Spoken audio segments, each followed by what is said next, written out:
Hello everyone, আজকে আমি একটা গুরুত্বপূর্ণ বিষয়ে কথা বলতে এসেছি। যেই কথাটা আপনারা সবাই শুনতে চান। আমি বিটিভিতে কেন গিয়েছিলাম, আমাকে অনেকেই লিখেছেন। আচ্ছা, আমি বিটিভিতে কেন গিয়েছিলাম আমি আপনাদের বলি। প্রথমত, বিটিভির সাথে আমার একটা ইমোশনাল কানেকশন আছে। আমার বাবা বিটিভি প্রডিউসার ছিলেন, মিউজিক প্রডিউসার, অ্যান্ড আমি ছোটবেলা থেকেই বিটিভিতে গান গাই, নাচি, উপস্থাপনা করি, নানান কিছু করে করে বড় হয়েছে। তো ওই জায়গা থেকে বিটিভির প্রতি আমার একটা ভালোবাসা আছে।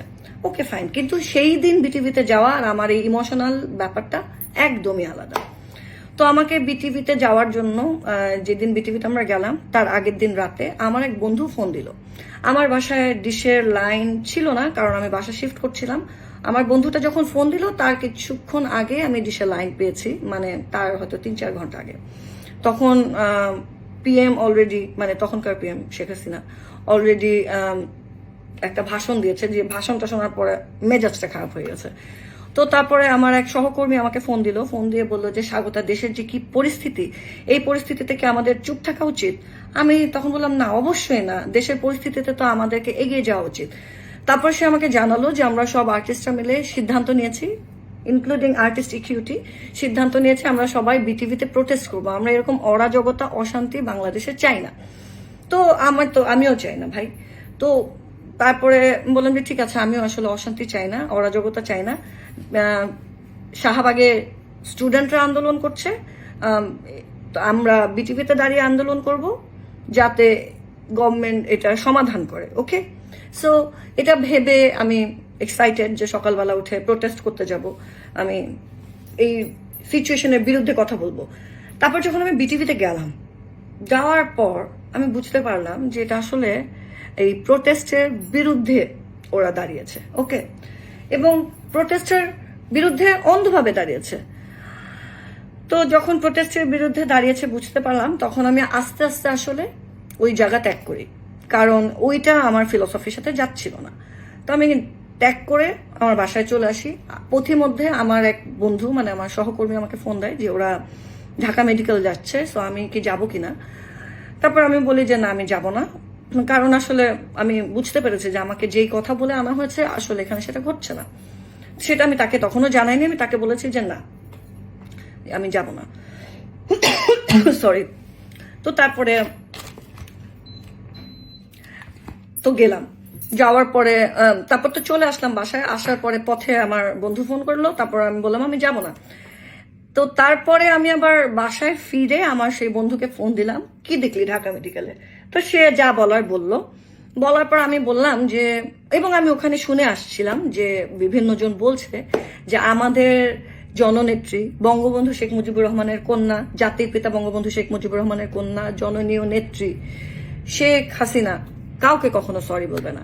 তো এইটা যখন শুনেছি তখন আমার মনে হচ্ছে যে আমি আর এখানে থাকতে চাই না, কারণ এরাও চায় না। আসলে এরা যদি আওয়ামীপন্থীও হয়ে থাকে, মানে আমার কথা হচ্ছে, যদি আপনি আওয়ামীপন্থী হন তাহলে তো আপনার ভালোবাসার মানুষটা যে ডুবে যাবে সেটা তো আপনি চাবেন না। সো এই সব কিছু মিলিয়ে আমার আর ভালো লাগছিল না। বাসায় আসলাম, আসার পরে আমার বন্ধুকে ফোন দিলাম, সেও আমাকে যে সব কথা বললো আমার ভালো লাগলো না। তারপরে আমি আর এই প্রোটেস্ট নিয়ে কোনো কথা বলিনি। এনিওয়ে, কিন্তু এখানে আপনাদেরও কিন্তু একটু দোষ আছে। এই যে শেখ হাসিনা এত বেশি দম্ভ হয়ে গিয়েছিল, বা উনি যে কাউকে কেয়ার করছিলেন না, এটার পেছনে আসলে আমরা দায়ী। যখন পিলখানা হত্যাটা হলো তখন আমরা কেউ কথা বলিনি। হেফাজতে ইসলাম যখন গন্ডগোল করলো তখন আমরা কেউ কথা বলিনি। হেফাজতে ইসলাম গন্ডগোল করেছে, তাকে আবার খুবই অমানবিকভাবে প্রতিরোধ করা হয়েছে, কোনো কিছু নিয়ে কোনো কথা হয়নি। তারপরে এই কারণে সরকারের স্পর্ধা বেড়ে গেছে, মানে একটার পর একটা ঘটনা ঘটে যাচ্ছে। এই যে 3বার ভোট হলো, এই ভোটের প্রথম ভোটে আপনি গিয়েছিলেন, আমি গিয়েছিলাম, সবাই গিয়েছিল। তারপর তো 2-3টা ভোটে কেউই যায়নি, রাইট? সো যখন কেউ গেলেন না তখন তো কেউ প্রোটেস্ট করলেন না।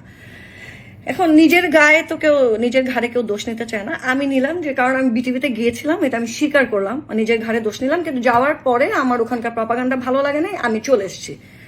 যাই হোক, তারপরে আমার আরো কিছু বলার আছে। সেটা হচ্ছে, আপনারা তো জেনে গেলেন বিটিভিতে যারা গিয়েছে যে তারা দালাল, রাইট? এই দালাল প্রসঙ্গে এখন কথা বলবো। কিছু লিখলেই বা কিছু পোস্ট দিলেই 150 থেকে 200 জনের একটা টিম আছে যাদের মনে হয় কাজই দালাল লেখা আর হচ্ছে আপনার এরকম টাইপের একটা সাইন দেয়া।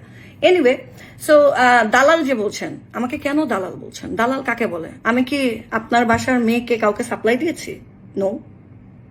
আমি কি নিজে কারো কাছে গিয়েছি? নো। আমি কি কোনো মন্ত্রীর কাছ থেকে কোনো টেন্ডার পাস করিয়ে এনেছি? নো। আমি কি কোনো ন্যাশনাল অ্যাওয়ার্ড পেয়েছি? নো। কিছুই পাইনি। সো আমি দালাল হব কেন? আমি কি একটা জমি পেয়েছি? নো। যদিও আমার রাইট আছে একটা জমি পাওয়ার, কারণ এই যে কোটা আন্দোলন করলেন না, আর্টিস্টদের কোটা আছে বাংলাদেশে। আপনি খুঁজেও 1000-এর বেশি সব সেক্টরের আর্টিস্ট, পিওর আর্টিস্ট খুঁজে পাবেন না, যাকে দেখে বা যার লেখা পড়ে বা যার গান শুনে আপনি মুগ্ধ হন। এরকম আর্টিস্টের সংখ্যা আসলে খুবই কম। সো এই আর্টিস্টদের জন্য কোটা আছে। সো এটা ভালো, কারণ আর্টিস্টরা অনেক, আমরা এই কোটার বিরুদ্ধে যেতে চাই না, কারণ আর্টিস্টরা অনেক উদাসীন। সো তাদের জীবনে অনেক কিছু হয় না। এর সবচেয়ে বড় প্রমাণ হচ্ছে লাকি আকন। আজকেও আপনারা সবাই লাকি আকনদের গান শুনে পার্টি করেন, কিন্তু লাকি আকন কোনো কপিরাইট পায় না। সো লাকি আঙ্কেল যখন তার অসহায় সময়ে সবার কাছ থেকে টাকা চেয়েছিল, তখন সবাই বলেছিলেন তাকে দুস্থ শিল্পী, কিন্তু উনি কিন্তু দুস্থ না। ওনার গান এত সমৃদ্ধ, আপনি আজও পার্টি হলেই চলো না ঘুরে আসি, বেড়াতে গেলেই চলো না ঘুরে আসি, নীলমণিহার, এগুলো গাইতে থাকেন। সো আর্টিস্টদের একটা কোটা থাকা উচিত। সো আর্টিস্টদের কোটা আছে। তো আপনারা যে আমাকে দালাল বললেন, আমি দালাল দিতে আসলে আমি জমিও পাইনি, আমি টাকাও পাইনি, আমি কিছুই পাইনি, এবং আমার আসলে কিছু দরকার নাই, কারণ আমি অনেক সমৃদ্ধ। আমি স্যাটিসফাইড। আসলে আমি সমৃদ্ধ বলছি কারণ আমার কাছে মনে হয় আমি সমৃদ্ধ। আমি স্যাটিসফাইড। কিভাবে স্যাটিসফাইড? আমার বাবা, আমার মা আমার পছন্দের মানুষ, আমার কোনো কমপ্লেন নেই তাদের বিরুদ্ধে। তারা আমাকে, এই যে আমি হয়েছি, এটার মধ্যে কোনো প্রতিবন্ধকতা তৈরি করেনি। তারা আমার পাশে ছিল সবসময়। সো আমি গর্ববোধ করি আমার বাবা মা, আমার ভাই বোন। আর যদি বলি যে আমার মাঝখানে ঝামেলা হয়েছিল, মানুষের জীবনে নানান ধরনের অ্যাক্সিডেন্ট হয়, আমার আগের রিলেশনশিপটা ঠিক মতো ওয়ার্ক করেনি, আই ওয়াজ স্যাড, কিন্তু দেখেন আল্লাহ আমাকে আলহামদুলিল্লাহ একটা সুন্দর সাথী এনে দিয়েছে। সো আমার আসলে কোনো কিছুর অভাব নাই, আসলে অভাব নেই, আমার টাকারও অভাব নেই, কারণ আমার এত টাকা লাগে না। তো আমি দালালিটা কেন করব? এসব দালাল বলে যাচ্ছেন, আর নিজেরাই কিন্তু আলটিমেটলি দালালি করে যাচ্ছেন। কারণ আপনারা তো জেনে গেলেন বিটিভিতে যারা গেল তারা আওয়ামী পন্থী, কিন্তু আপনাদের ওই শাহবাগের আন্দোলনে যে কত আমাদের সেক্টরের মানুষ ছিল যারা হচ্ছে শেখ হাসিনার থেকে সর্বোচ্চ সুযোগ সুবিধা পেয়েছে, এবং এমনকি যে আয়না ঘরে যে আপনারা বিভিন্ন জনকে দেখছেন, বা ওই যে নওশাবাকে নিয়ে গেছে, এইসব ডিজিটাল ওয়ার্ক এই সেক্টরে যারা কাজ করতেন তাদের মধ্যে আমি অনেককে দেখেছি। পরবর্তীতে যখন আমার নেট আসছে, যখন আমি ফেসবুকে দেখলাম যে এ পোস্ট দিচ্ছে, আমি খুবই অবাক হয়ে গেলাম। আমি বললাম যে শিট, এই লোক না সিআরআইতে কাজ করতো। আমি কিভাবে জানি? কারণ আমি তো একজন আর্টিস্ট, আমার তো বিভিন্ন জায়গায় পারফর্ম করতে হচ্ছে গভর্নমেন্টের সময়, তখন আমি দেখেছি গভর্নমেন্টের হয়ে কে কাজ করে। সো গভর্নমেন্টের এত কাছের মানুষ সে গিয়ে এখন প্রটেস্ট করছে। এনিওয়ে, সো আপনারা তো এটা বুঝতে পারলেন না যে আপনাদের কোন দালাল আপনাদের সাথে মিশে গেল, কারণ আপনারা লুজার, আপনারা বোকা। আর আরেকটা কথা বলবো, শুধু যে দালাল বলেন মানুষকে তা না, আমি বিভিন্ন জনের, শুধু এই বিষয়ে না, যে কোনো বিষয়ে একটা ছবি বা কিছু আপলোড দিলেই আপনারা নানান ধরনের আজে বাজে এবং আপত্তিকর কথা লেখেন। যেমন একটু বলি, কারণ এটা বলতেও আমার লজ্জা লাগে, কারণ আমি তো এইসব কথা বলে আসলে বড় হয়নি। বেগুনের কথা বলেন, তারপরে MAGI বলেন, তারপরে মানে যা খুশি তা বলেন, অনেক পারভার্টেড কমেন্ট করেন। সো আপনাদের এই কমেন্টস দেখলে মনে হয় আপনাদের ভেতরটা আসলে কত পারভার্টেড। এইসব কথা আপনারা কোথায় পান? আমি সেদিন একটা পাকিস্তানি মেয়ের সাথে কথা বলছিলাম, তো সে বলছিল যে বাংলাদেশের ছেলেরা অনেক ভালো, তারা মেয়েদের গায়ে হাত দেয় না, বাজেভাবে তাকায় না, কিন্তু বেচারা তো থাকে গুলশানে, তাই আসলে আপনাদের চেহারাটা দেখতে পারে না। আমরা যে সারা জীবন এভাবে ব্যাগ হাতে নিয়ে ভিড়ের মধ্যে হেঁটেছি, এটা তো সেই পাকিস্তানি মেয়েরা জানে না। এনিওয়ে, না জানা ভালো, আমাদের দেশের ভাবমূর্তি ভালো থাকে। থ্যাংক ইউ দেশের ছেলেরা যারা বিদেশিদেরকে সম্মান করেন, দেশের মেয়েদেরকে না করলেও। কিন্তু এইসব পারভার্সন যদি আপনাদের মধ্যে বজায় থাকে, তাহলে আপনারা কি বুঝছেন যে আপনারা কি কি ধরনের ঘটনা ঘটিয়ে ফেলতে পারেন? বা যারা পারভার্সন করছে তাদের তো মাথাই নষ্ট। যারা সাধারণ আছেন, যারা এই ধরনের কমেন্টস লিখেন না, বা যারা বুঝেন যে এগুলো অনেক ভালগার কথা, তারা চিন্তা করেন যে এই যে পারভার্সন বা এই যে পারভার্টেড লাইনগুলো যে কমেন্টস করছে, তার মানে এই পারভার্সন সে ক্যারি করে, রাইট? সো এই পারভার্টেড মানুষ হচ্ছে আমাদের দেশকে মানে আমাদের দেশে ভর্তি, এবং এদেরকে সহ আমাদের বাংলাদেশকে এগিয়ে নিয়ে যেতে হবে। জেন জেড জেনারেশন, আপনাদেরকে একটা কথা বলি, সেটা হচ্ছে আপনারা অনেক অ্যাক্টিভ, আপনারা ডিজিটাল বাংলাদেশ পেয়েছেন, আপনারা অনেক স্মার্ট, কিন্তু আপনাদের আগের জেনারেশন আমরা মিলেনিয়াম। সো মিলেনিয়াম জেনারেশন আপনাদেরকে যদি পথটা তৈরি করে না দিত, তাহলে আপনারা এত দূর আগাতেই পারতেন না।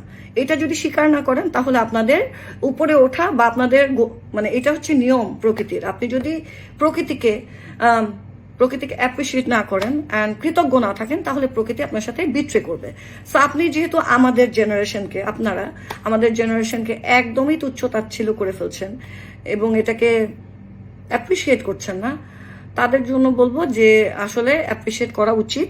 আমি যদি আমার আগের জেনারেশনকে অ্যাপ্রিসিয়েট না করতাম, তাহলে আমি আগিয়ে যেতে পারতাম না। কারণ এটা একটা মালা গাঁথার মতো, আমরা মালা গেঁথে গেঁথে আমাদের দেশের ইতিহাস করব। এভাবেই ইতিহাস হয়ে আসছে, এভাবে আরো ইতিহাস হবে। সেই ইতিহাস কখনো সত্য হবে, কখনো বিকৃত হবে, কারণ যখন যে ক্ষমতায় থাকবে সেই ইতিহাস রচনা করতে যাবে। কিন্তু এখানে তো আমাদের কোনো হাত নেই, আপনাদেরও হাত নেই, কারণ এটার নামই পলিটিক্স। সো আমি আসলে পলিটিক্সের শিকার, এবং যারা পলিটিশিয়ান তারা আমাকে এই সিচুয়েশনে ফেলেছে। এর জন্য আমি লজ্জিত, দুঃখিত, কিন্তু আমি বাংলাদেশকে ভালোবাসি এবং আমি চাই বাংলাদেশে শান্তি শৃঙ্খলা বজায় থাকুক। আমি সবার জন্য শুভকামনা করছি।